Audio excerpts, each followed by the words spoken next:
C'est conformément à la convention régissant le Parlement de la CEMAC, la communauté économique et monétaire de l'Afrique centrale, que le président de cette institution, l'honorable Hilarion Etong, a présidé par visioconférence la cérémonie d'ouverture de la deuxième session ordinaire du Parlement communautaire pour l'année 2022 en présence du président de la commission, professeur Daniel Onaondo, et des délégations des pays membres, dont celle du Gabon. Ces travaux qui s'ouvrent dans un contexte de persistance de la crise sanitaire ont été l'occasion pour le président Etong d'encourager les gouvernements à doubler d'efforts afin de préserver la santé des populations. Non sans remercier le président de la commission, professeur Daniel Onaondo, pour ses efforts inlassables en vue d'un fonctionnement régulier de cette institution interparlementaire dans un cadre économique difficile, le patron du Parlement communautaire est revenu sur le bilan de l'intercession qui s'achève.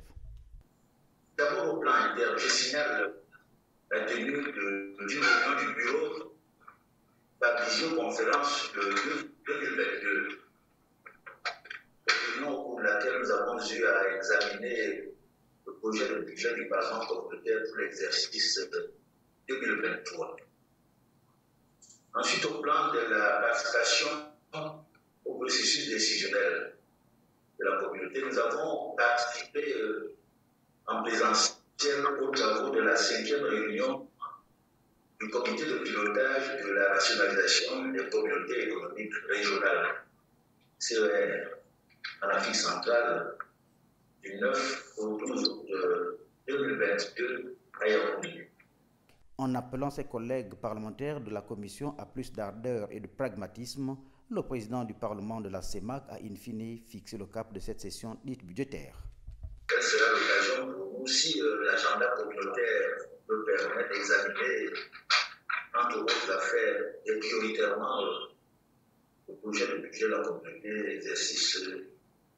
2023, avec toutes les conséquences sur le fonctionnement des institutions de la CEMAC. Nous aurons à ce moment à l'esprit que ce projet, et sera sans doute construit, puis sera examiné par nous-mêmes dans un contexte d'inflation mondiale généralisée qu'aggrave aujourd'hui la guerre en Ukraine. Et donc, conduire le moment venu cet exercice, cette délibération, dans un tel environnement présupposera méthode et à propos. Sitôt ouvert, les travaux de cette session qui dure un mois débutent ce mardi 11 avec les traditionnelles réunions du bureau et de la conférence des présidents suivies de la séance plénière.